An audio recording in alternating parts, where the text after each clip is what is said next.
G, now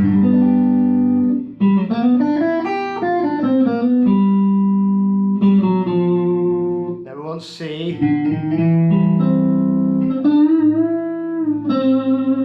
back to G, and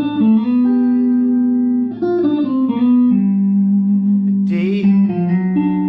In today's lesson, we're going to chat about the CAGED system and, more importantly, how to actually use it in the context of a progression and start making music with it.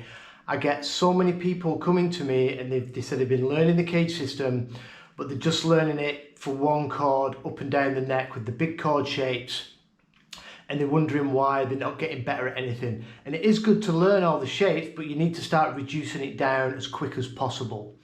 So like in the intro there, that was just basically moving through the major scale positions but implementing a 4 and a 5 chord, which I'm going to go over in this lesson. But first of all, I'm just going to go through how to start breaking this down and practicing it, and then we can start implementing a progression. So we're going to stay in the key of G.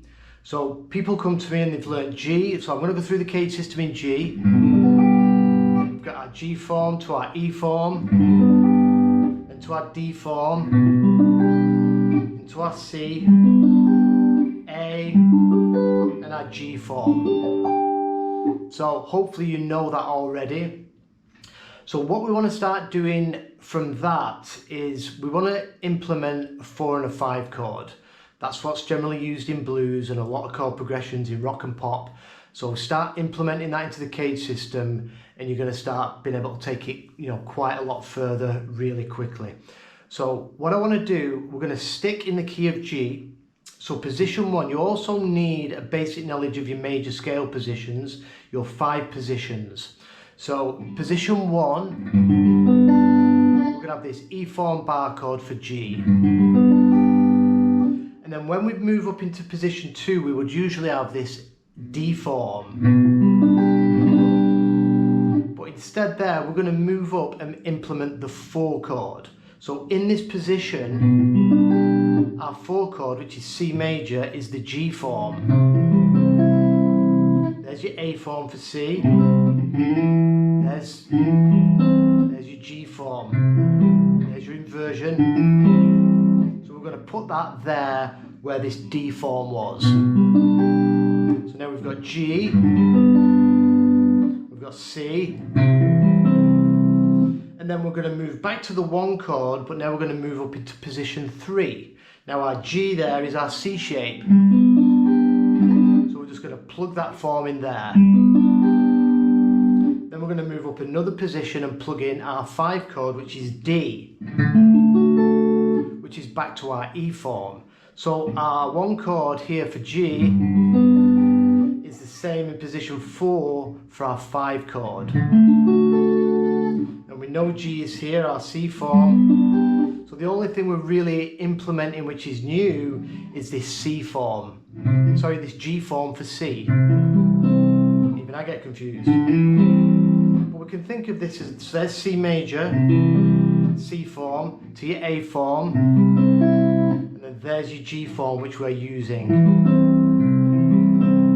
If we do this in the key of D, we've got Des D, C form, A form, G form, and E form. So the quicker you can start implementing other chords with the same system, the quicker you're going to get a handle on how to move this stuff around. Right, so next thing you want to do when you've got these chords practiced, we've got G, we've got C, back to G, and then back to D, and then G. Then we want to break it down to the triads through them chords. Now I'm not going to go into each individual note and talk about the inversions. What you want to do is just learn the shapes. I say to people, learn the shapes, and then but when you've got that really well in your mind and under your fingers, then you can start thinking about what inversion it is and what the notes are. I just try and get people playing licks and running through this stuff before you start bombing yourself out with theory. If you can play through it and hear it, it's much easier to attach the theory to it at a later date. Right, so our triads for this E form for G, top 3 strings, we're going to do string sets groups of 3. So we're going to go G, B and high E, then D, G and B, then we're going to go A, D and G strings, then E, A and D. So in this position, for this G we've got this. Then we move up and keep going, and then we go into this triad. So just for your information, first inversion, root inversion, second inversion, first inversion. So that's for G. Then you want to plug in your 4 chord. So we're going to start our 4 chord here in position 1. But this moves across into position 2 as well.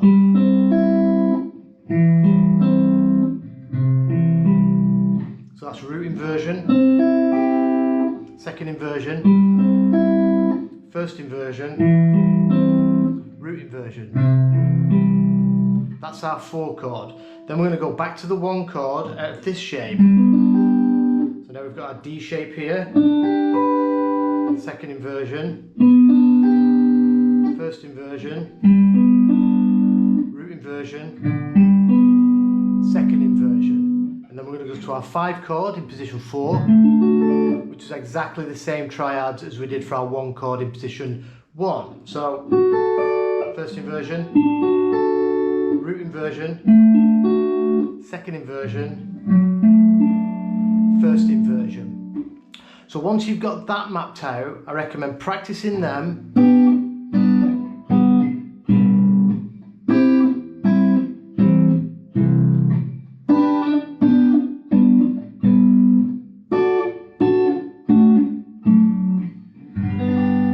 So you've got your chord shapes.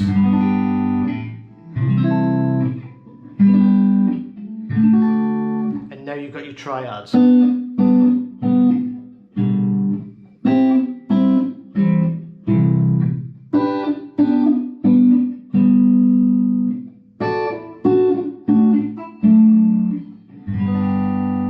So that's good practice, but don't go completely off your head practicing them as much as possible. Get them under your fingers and used to them. That's when we want to start implementing licks. So I'll go through that lead part we did in the intro just slowly and talk about it a little bit. If you want the tabs for this part, I'm gonna I'll do another version of this, but I'm gonna tab it out on screen, and that's gonna go in the members section on my Patreon page and here on YouTube. If you've got any questions about my membership zones, please ask me. And I'm also gonna do a further video on this with lead lines going through the positions in the members sections as well. So what I'm going to do now, I'm just going to go through slowly and tell you what chord I'm on. So we've got G, and we can do a lick there for G. So a bit of minor pentatonic using the flat 7, but you can see, started on root, 3rd, 5th, so I've gone right down this part of the triad. I'm not thinking about scales when I'm doing this stuff. Little bit when I'm doing the minor pentatonic, but it's mainly chord shapes. So I'll go through it slowly. G, now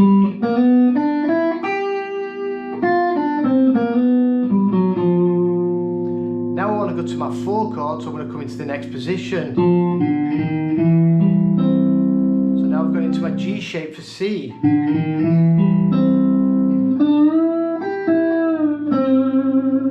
Now I want to go back to my 1 chord in position 3. Now I'm in the C form for G, and right there I've got the BB box as well.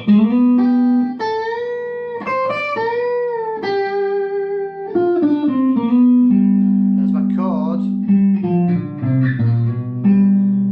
And now I want to go to my 5 chord. Now I'm in my E shape for the 5 chord for D.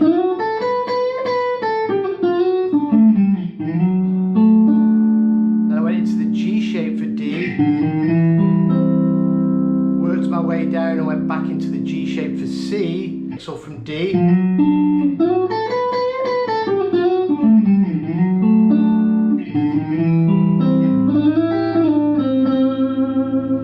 then I go back to G.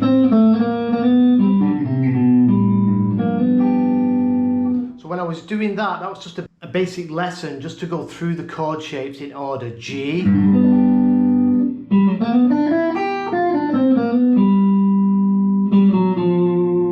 we want C,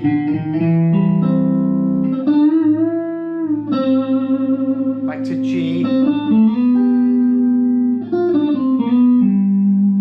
D,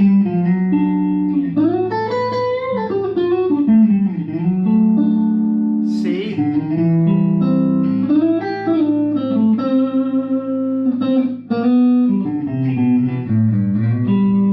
back to G. So I'm moving through the triads, I've got the chord shape in mind, but I'm bringing in the flat 7 here and there and thinking a little bit about the minor pentatonic. But without the chord shapes and the structure and the triads, like getting quite used to them, that stuff is really difficult and can become a lot to remember. If you know the foundation work, the CAGED system, the chords and the triads, you can start implementing this stuff on top. So any questions, please drop it in the comments below. Like I said, I'm going to be doing a more deeper version of this. I'm putting it in the members section on Patreon and on YouTube. And I'm going to be putting a version of this video with the tabs for the lead lines in the membership sections as well. So thanks for watching, and I'll see you soon.